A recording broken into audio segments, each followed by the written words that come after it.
Hello friends, BSc fourth semester chemistry unit 3 molecular spectroscopy. तो आज हम इसमें बात करेंगे रमन इफेक्ट, रमन प्रभाव के बारे में। ठीक है, और इसमें रमन स्पेक्ट्रोस्कोपी के बारे में भी बहुत ही आसानी से समझेंगे।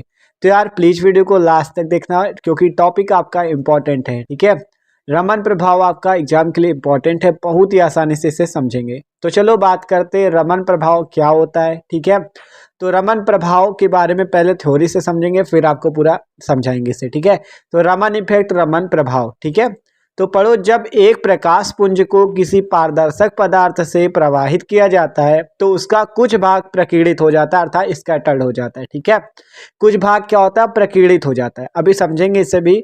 आप नीचे देखो, कहा गया आपसे प्रकीर्णित हो जाता है, फिर कहा गया sir Chandrasekhar Venkata Raman, sir CV Raman ने 1928 में ज्ञात किया कि प्रकीर्णित प्रकाश में आपतित प्रकाश की तीव्रता से कम या अधिक फ्रीक्वेंसी वाले रेडिएशन भी उपस्थित होते हैं।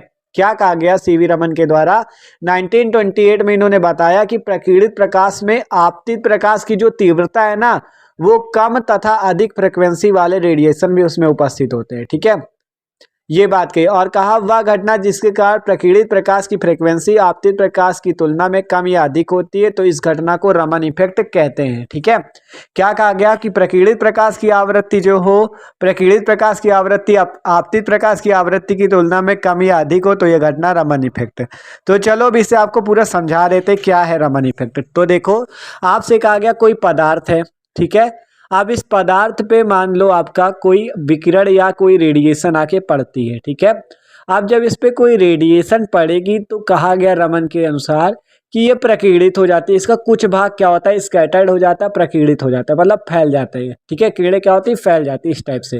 तो ये प्रकीर्णन हो गया। ठीक है, तो ये क्या होती है, फैल जाती है। तो इसका भी क्या हुआ, प्रकीर्णन हुआ, स्कैटर्ड हुआ है। ठीक है, तो देखो प्रकीर्णन जब हो गया इसका, अब आपसे जब कहा गया कि जो प्रकीर्णित प्रकाश की आवृत्ति है, देखो क्या कहा गया यहाँ पे कि रेडिएशन आई जिससे उसका प्रकीर्णन हो गया। अब जो सीवी रमन है आपकी, ठीक है, इन्होंने क्या कहा, सीवी रमन ने 1928 में बताया। ठीक है, 1928 में इन्होंने बताया क्या कि जो आपतित प्रकाश की आवृत्ति है, ठीक है, देखो कहा क्या कि जो ये वाला जो प्रकाश आया है, मतलब जो आया हुआ प्रकाश है वो आपतित है। ठीक है, इसे इंसिडेंट रेडिएशन कहते हैं। ठीक है, आपतित प्रकाश की इंसिडेंट लाइट ऑफ रेडिएशन, और वो प्रकीर्णित प्रकाश। ठीक है, तो ये जो आपतित प्रकाश की जो फ्रिक्वेंसी है, ठीक है, कहा गया आपतित प्रकाश की जो आवृत्ति, देखो कहा गया कि आपसे कि वह, कहा गया सीवी रमन ने 1928 में ज्ञात किया प्रकीर्णित प्रकाश में आपतित प्रकाश की तीव्रता से कम या अधिक फ्रीक्वेंसी वाले रेडिएशन भी उपस्थित होते हैं। ठीक है, ये बात बताई गई कि कम या अधिक फ्रीक्वेंसी वाले रेडिएशन भी उपस्थित होते हैं। तो मान लो इसकी आवृत्ति आपकी न्यू है।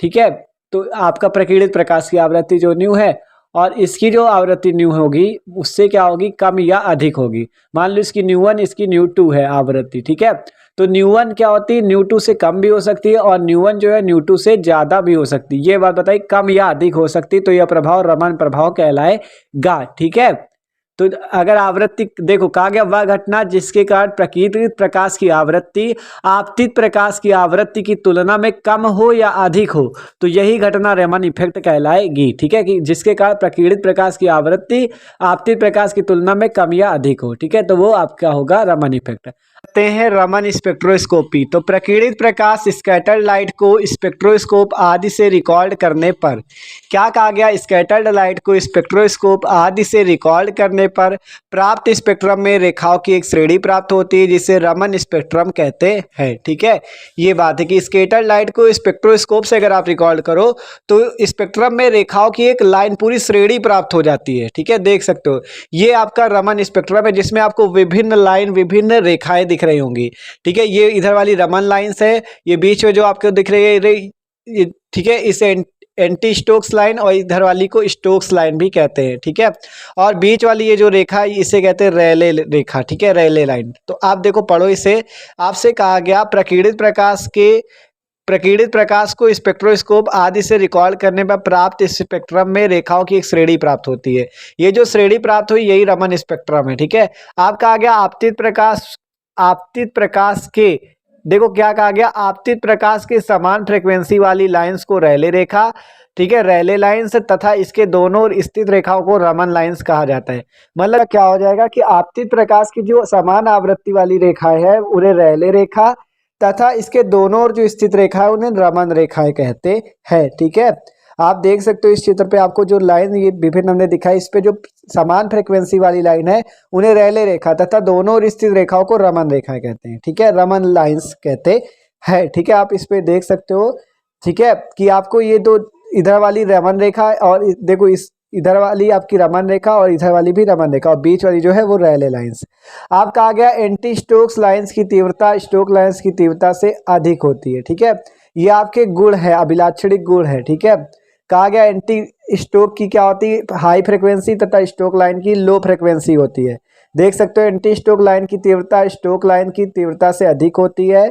ठीक है, फिर कहा गया अवरक्त कंपन आवृत्तियां रमन आवृत्तियों के लगभग समान होती हैं। ठीक है, रमन आवृत्तियों के समान होती हैं और इसके बावजूद भी रमन स्पेक्ट्रम आईआर स्पेक्ट्रम से भिन्न है। ठीक है, और रमन स्पेक्ट्रम में इंसिडेंट फ्रिक्वेंसी की प्रकीर्णन रेखा के अतिरिक्त कुछ दुर्बल रेखाएं भी प्राप्त है जिन्हें स्टोक्स तथा एंटी स्टोक्स लाइन्स कहते हैं। आप देख सकते हो रमन रेखा है जिसमें एंटी स्टोक लाइन है जो कि हाई फ्रिक्वेंसी वाली है। ठीक है, कहा गया आपतित प्रकाश के समान फ्रिक्वेंसी वाली लाइन। ठीक है, ये आपकी रैले रेखा है और इधर जो अगल बगल वाली रेखा है इन्हें रमन रेखा है, जिधर एक एंटी स्टोक लाइन है हाई फ्रिक्वेंसी वाली और स्टोक लाइन लो फ्रिक्वेंसी वाली। ठीक है, ये बात है आपके रमन स्पेक्ट्रम की। ठीक है, पूरा आसानी से समझ सकते हो रमन प्रभाव को।